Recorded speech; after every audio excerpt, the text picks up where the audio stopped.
네, 여러분 안녕하세요. 오늘은 삼성공감정신건강의학과 서현정 원장님 만나뵈러 왔습니다. 원장님 안녕하세요. 안녕하세요. 네, 안녕하세요, 원장님.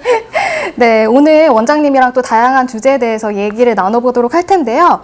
일단은 인물 인터뷰부터 진행을 하려고 해요. 그래서 일단 원장님께서 정신과 의사가 되신 이유가 혹시 있으실지 궁금한데 어떠세요? 네. 의과대학에서 공부를 하면서 사람의 마음과 행동이 과학적으로 설명이 가능하다는 점이 되게 흥미롭게 느껴져서 배우면서 관심이 생겼고요. 또 당시에는 정신과에 대한 인식이 지금보다 더 부정적인 편이었는데 정신과 환자분들이 받는 어떤 오해 어린 시선, 또 편견을 해소하는 데 도움이 되고 싶어서 네. 정신과에 지원을 하게 되었습니다. 그러면 또 제가 매번 원장님들한테 여쭤보는 질문 하나를 여쭤볼게요. 원장님의 스트레스 해소법은 좀 어떤 게 있으세요? 네. 원래 그 옛날 말에 의사가 하라는 대로 하면 오래 살지만 의사가 하는 대로 살면은 일찍 죽는다는 말이 있는데 네네. 저도 약간 그런 케이스인 것 같아요.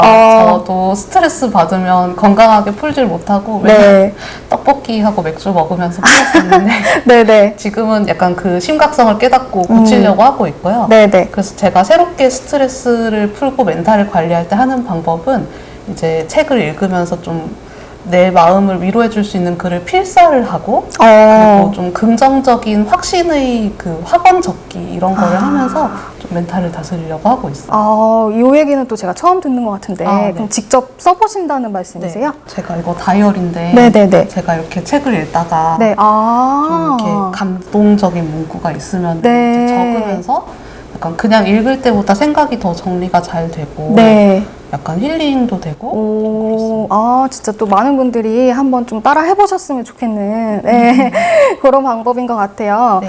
그리고 또 하나는 원장님의 진료 철학이 궁금합니다. 어떠세요? 저는 일단은 내가 스스로 생각하기에도 내가 환자가 되었을 때 내가 받고 싶은 진료를 제공을 하자는 게 가장 큰 철칙이고요. 근데 뭐 여러 가지 이제 제가 받고 싶은 진료 형태 여러 가지도 있지만은 또 제가 좀 느낀 점은 진료를 받으시는 분들께서 본인이 잘못한 점, 내가 갖고 있는 단점, 고쳐야 할 점은 너무 약간 뼈저리게 느끼고 계시지만 네. 막상 자기가 뭘 잘하는지 장점이 뭔지에 대해서는 되게 제가 이런 걸 하긴 했지만 별거 아니었어요. 운이 좋았어요. 라고 생각하거나 저한테 장점이 있다고요? 이렇게 장점이 있다는 걸 잘 모르고 계세요. 네.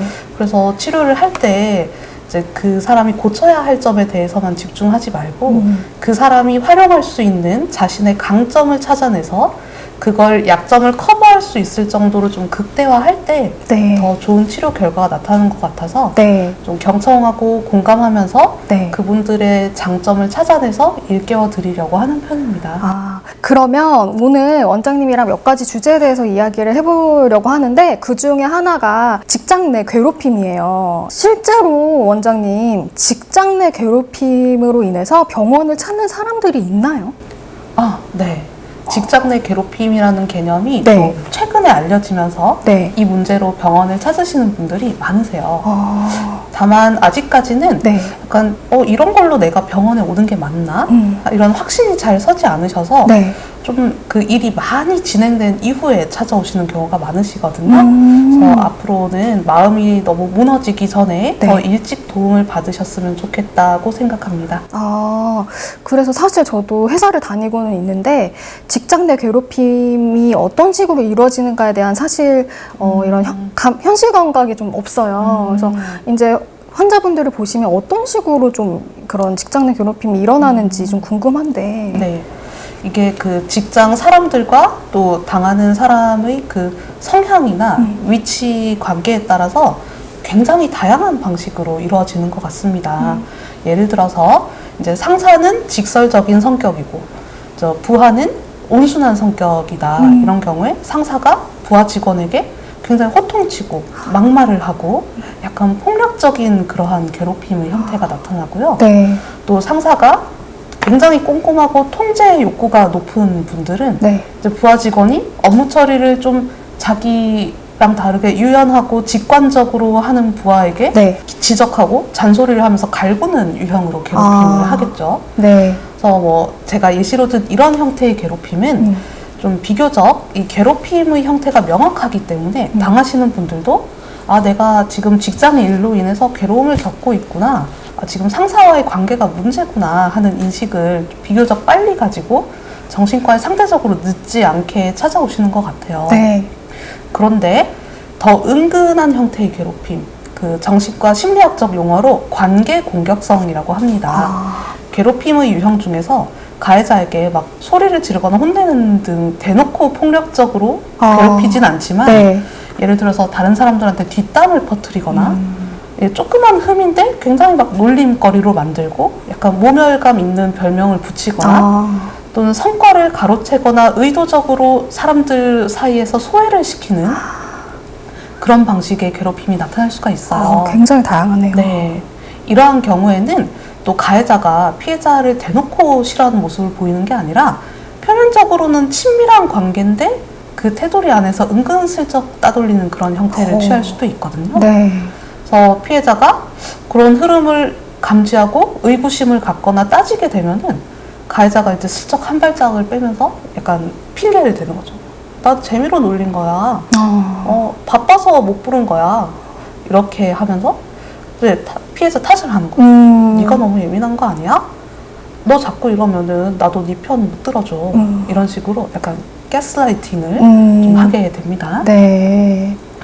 그래서 관계 공격성을 이용해서 직장 내 괴롭힘이 발생하는 경우에는 이제 당사자가 어떤 일이 일어나는지 한 번에 깨닫지를 못하고 약간 상황이 많이 진행된 후에야 좀 오게 되기 때문에 네. 좀 문제가 확실히 수면 위로 올라온 뒤에나 정신과를 찾게 되시고 네. 그런 경우에는 많이 지쳐있는 상황에서 오시기 때문에 정신과적인 치료도 더 많은 시간이나 노력이 필요한 경우가 많은 것 같습니다. 아, 그렇구나. 원장님, 그러면 그 직장 내 괴롭힘을 당하는 사람은 어떤 정신과적 질환을 호소할 수 있나요? 우울감, 무기력, 불안, 불면 등의 증상을 호소하시는데요. 외부 스트레스 요인으로 인해서 이러한 증상이 시작되고 지속될 경우 정신과적으로 적응장애라는 진단을 내립니다. 적응장애는 자신이 인식 가능한 스트레스 요인이 있고 그에 대한 감정적, 행동적인 반응이 많은 괴로움을 주면서 일상생활에도 지장을 줄 때 진단을 하는데요. 심해진 경우에는 주요 우울장애, 공황장애로 진단하기도 합니다. 그리고 직장 내 스트레스라는 이것을 트라우마로 볼 수 있느냐 아니냐는 논란이 있긴 하지만 증상의 유사성에서 보았을 때 직장 내 괴롭힘의 피해자들이 PTSD, 즉 외상 후 트라우마 장애에 해당하는 증상을 보이더라 하는 연구 결과가 있어요. 네. PTSD의 증상은 깜짝깜짝 놀라고 심하게 두근거리는 과각성, 악몽이나 트라우마의 재현 같은 재경험, 트라우마성 상황을 피하려고 하거나 감각 자체가 무감각해지는 회피 등의 증상이 나타나는데요. 직장 내 괴롭힘을 겪은 사람들이 우울 증상과 함께 이러한 증상들을 호소하시는 경우가 많습니다. 진료 현장에서 들어보면 특히 그 중에서도 과각성 증상은 정말 많이 겪으시는 증상인 것 같습니다. 아, 과각성이 뭔가요, 원장님? 과각성이, 네. 그러니까 각성이라는 게 우리가 깨어있는 네. 건데, 네. 그게 좀 수준이 높아지면서 굉장히 조그마한 자극에도 네. 굉장히 깜짝깜짝 놀라게 되는 좀 불안이 좀 극도로 발현되는 그런 현상이거든요. 네네. 그게 사실은 이제 전쟁에서 은퇴한 군인분들이나 이런 분들이 사고를 경험하신 분들이 이제 생존의 위협을 받았을 때 나타나는 증상인데 이게 직장 내 괴롭힘의 피해자분들도 한테도 굉장히 정말 그런 트라우마의 생존의 위협을 받은 것과 마찬가지의 그러한 증상들이 나타나더라고요. 되게 생각보다 심각하네요, 원장님. 네, 맞습니다. 네. 그래서 안 그래도 여쭤보려고 그랬는데 이 직장 내 괴롭힘을 당하고 있을 때 이거를 이렇게 방치하면은 어떤 최악의 상황까지 좀 이룰 수 있을까요? 괴롭힘이 방치될 경우에는 처음에는 이제 가해자와 피해자 이렇게 개인과 개인대의 갈등 구도로 있었다고 하면은 이게 방치될 경우에는 점차 이제 피해자가 인식하는 구도는 조직 전체 대 피해자의 구도로 흘러가게 됩니다. 그래서 처음에는 괴롭힘을 주동하는 주동자에게만 좀 불안이나 스트레스를 받았다고 하면은 점차적으로 주동자가 그런 괴롭힘을 하는 상황을 방관하면서 좀 대세를 따르고 있는 방관자들이라든지 또 피해자에게 조언을 하는 척하면서 은근히 가해자의 편을 드는 그런 회유자, 이런 분들, 회사의 다양한 사람들이 이제 다양한 방식으로 피해자 의사소통하는 그 과정을 피해자는 굉장히 어떤 전부 스트레스로 인식하게 되는 것이죠. 그러면서 멘탈이 점차 흔들리게 됩니다. 근데 이제 사실은 그 회사에 계신 분들이 특별히 다 뭐 나쁜 사람들이라서 그렇다기보다는 사실 이제 평범한 사람들이고, 그 사람들이 이 직장 내 괴롭힘이라는 이 짜여진 구도 속에서 자기 할 일을 하고 있는 것 뿐인데, 이제 피해자는 이제 굉장히 어떤 이 직장이라는 환경이 어떤 공포 영화에서는 그냥 막 샤워하는 것도 다 무섭게 느껴지잖아요. 네. 약간 그런 것처럼 이제 이 직장이라는 환경을 다 위협적인 것으로 인식하면서 자기와 상호작용하는 다양한 사람들 또한 자신을 가해하는 것처럼 느껴지기 쉬운 거죠. 그래서 그러면서 이제 배신감이나 고독감, 단절감 등을 느끼고 네. 이제 정말 내가 잘못된 건가 하는 어떠한 감정을 느끼면서 자기 정체성이 흔들리게 되는 것입니다. 이렇게 되면요, 특별한 사건이 일어나지 않더라도 직장이라는 장소에 몸이 있는 것만으로도 괴로워집니다. 그래서 직장은 사실 가정만큼이나 많은 사람들이 일상생활을 보내는 장소인데요. 맞아요. 직장 내 괴롭힘을 겪은 분들이 바로 그 일상생활을 보내는 장소가 더 이상 안전하고 편안한 곳이 아닌 나를 괴롭히는 공간으로 변해버린 거죠. 괴롭힘을 인지하게 되면 직장으로 출근하러 가는 길부터 괴로움을 느끼고요. 심할 때는 평일에 눈 뜨는 그 아침부터 괴롭고 몸이 무척 무겁고 피곤하게 느껴집니다. 네. 그리고 다음날 출근을 해야 된다고 생각하면 이제 저녁에 잠드는 것도 무섭게 느껴지는 거죠. 출근이 다가온다는 생각만으로 두근거리고 가슴이 뻐근해진다고 하세요. 얼마나 괴로울까요? 그렇죠. 그래서 무슨 일이 일어나지 않아도 일과 시간에 항상 긴장된 상태로 보내고 있기 때문에 이제 회사에 있는 것 자체로 마음이 불편하고요. 네. 그러다가 어떤 사건이 또 발생을 해서 갈등이 고조되게 되면은 또 우울감이나 불안이 확 악화되고 또 일상적인 상태로 회복하는 시점이 점차 느려지다가 전반적인 기분이 서서히 침체되게 되는 거예요. 만성화가 됐을 때 정신적인 어려움을 해결하기에 더욱 시간이 오래 걸리게 되고요. 정말 심해졌을 경우에는 이러한 사건으로 인해서 성격이 변화하거나 내가 가지고 있던 고유한 장점을 잃어버리게 될 수 있습니다. 정말 자기가 가지고 있던 장점까지 잃어버리게 되면 좀 최악의 상황으로 가는 것 같은데, 그러면 이 직장 내 괴롭힘에서 벗어날 수 있는 현실적인 방법에는 어떤 게 있을까요?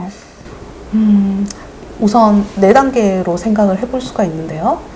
이제 1단계는 강해져라입니다. 강해져라.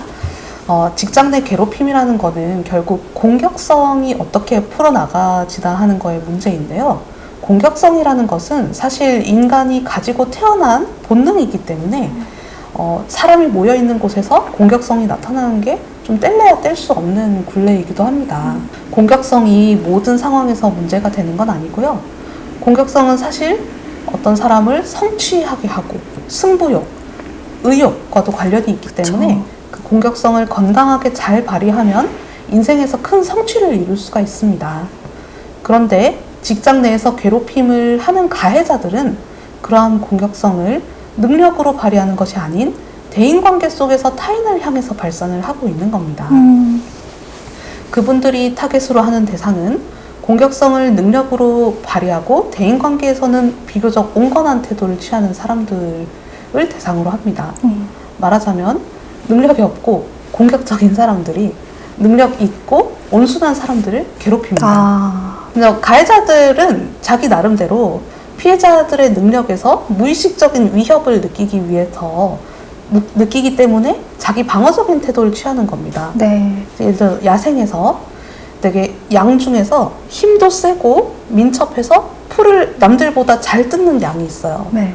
그러면 양들이 네. 다른 양들이 똘똘 뭉쳐가지고 그 뛰어난 양을 막 견제하면서 자기들 먹을 거를 이제 챙기려고 하겠죠. 이런 게 바로 직장 내에서 나타나는 관계의 공격성입니다.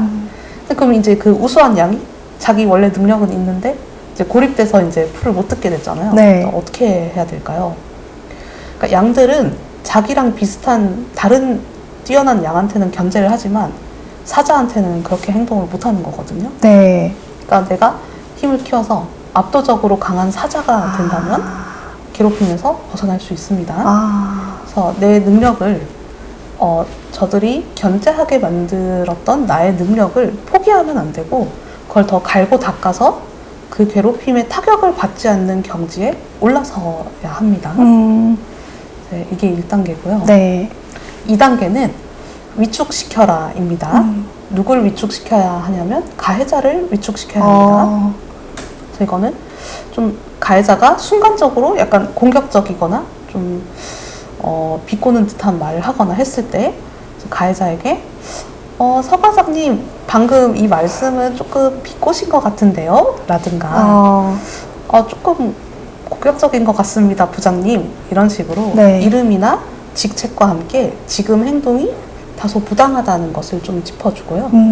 그럼에도 불구하고 좀 원만하게 지적을 했는데도 멈추지 않는다 하면은 좀 더 진지하게 이제 괴롭힘 가해자 당신이 자신의 행동을 어떻게 생각하든 간에 나는 이 행동을 직장 내 괴롭힘의 현상으로 인지하고 있으며 내가 지금 괴롭힘을 인지한다고 알렸음에도 불구하고 또 이런 행동이 반복된다면 조처를 취할 것이라는 메시지를 주십시오.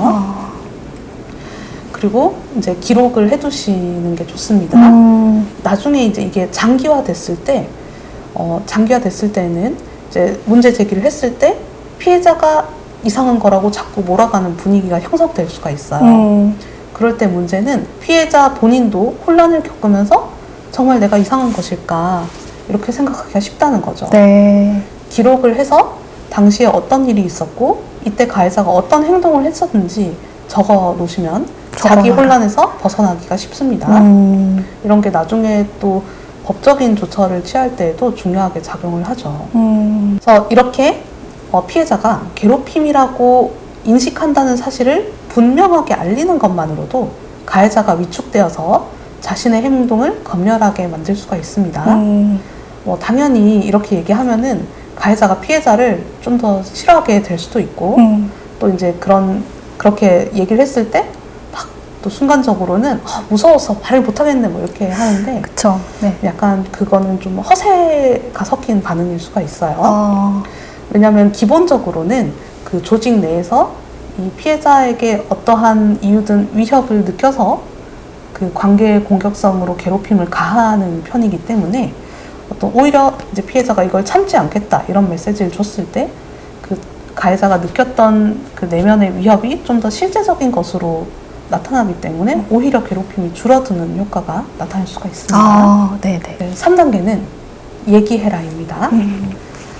가해자가 아닌 인사팀이라든지 가해자보다 좀 더 결정권이나 권한이 큰 사람에게 고충을 상담을 하셔야 됩니다. 그래서 여기서 중요한 거는 좀 얘기가 통할 것 같은 사람한테 피해자를 도와줄 수 있을 것 같은 사람에게 고충을 상담을 해야 됩니다. 그래서 평상시에 좀 자신과 관계가 괜찮고 자신의 능력을 인정하고 아껴주던 사람일수록 이제 털어놓았을 때 효과가 더 좋은 편입니다. 이제 마지막 4단계는 떠나라입니다. 그래서 내가 몸담고 있는 이 조직의 미래를 진단을 해보시고요. 이 조직이 과연 내가 당하고 있는 이 괴롭힘을 공정하게 나서서 해결해 줄 수 있는 조직인지 아니면 해결의 의지가 없는 건지 괴롭힘을 조금만 견디면 내 능력이나 기여도를 인정해서 내 위치를 올려주거나 근무를 좀 바꿔줄 수 있는 곳인지를 생각을 해보시고요. 만약에 그런 여지가 남아있다면은 앞에 얘기했던 1, 2, 3단계를 좀 활용을 해서 괴롭힘을 좀 타파하려고 조직 내에서 노력을 하시는 게 좋고요. 네. 그러한 개선의 여지가 보이지가 않는 곳이면은 자신의 가치를 제대로 인정해 줄 수 있는 곳으로 옮기셔야 합니다. 물론 이제 퇴사라는 게 말만 쉽고 어렵긴 하지만 그래도 두려워하지 말고요. 마음이 망가지는 것보다는 보금자리를 옮기는 것이 훨씬 낫습니다. 그러면 이제 직장 내 괴롭힘을 당하는 사람들이 정신과에 오면 좀 어떤 도움을 받을 수 있는지 좀 궁금한데요. 직장 내 괴롭힘을 당하시는 분들은 높은 강도의 스트레스를 받고 있기 때문에 스트레스를 완화하기 위해서 약물 치료와 상담 치료가 꼭 필요합니다. 스트레스를 운동이나 여가 생활 같은 걸로 해결이 가능하시다면은 적극적으로 그런 방법을 활용을 하시고요. 그러한 활동으로도 스트레스가 온전히 풀리지가 않고 상황이 해결되지 않을 경우에는 스트레스에 대한 회복 탄력성이 떨어진 것이기 때문에 약물 치료를 통해서 심정적인 고통을 덜 필요가 있습니다. 네, 알겠습니다, 원장님. 그러면 마지막으로 직장 내 괴롭힘에 대해서 좀 꼭 해주고 싶은 말씀이 있으시다면 어떤 게 있을까요? 사실 이 괴롭힘이 일어나는 직장에서는 괴롭힘이 보통 장기화되기가 쉽기 때문에 점차 나의 장점이 무엇이었는지, 내가 어떤 걸 잘하는 사람이었는지 잊어버리기가 쉬운 환경이 됩니다. 그 분위기에 젖어들면 자신도 모르게 내가 정말 무가치하고 쓸모없는 사람이구나 하는 착각을 하기가 쉽죠. 회사에서 벗어났을 때 당신에게 여전히 다정하고 당신에게 힘을 주는 사람들을 많이 만나시고요. 당신을 아껴주는 사람들이 어떤 사람인지 곰곰이 생각해보고 장점을 잊어버리지 말길 바랍니다. 저는 이게 가장 중요한 것 같아요. 원장님 정말 많은 정보 주셔서 너무나도 감사드리고요. 네. 그러면 저희는 다른 주제로 좀 다시 찾아오도록 하겠습니다. 네, 네, 감사합니다. 감사합니다.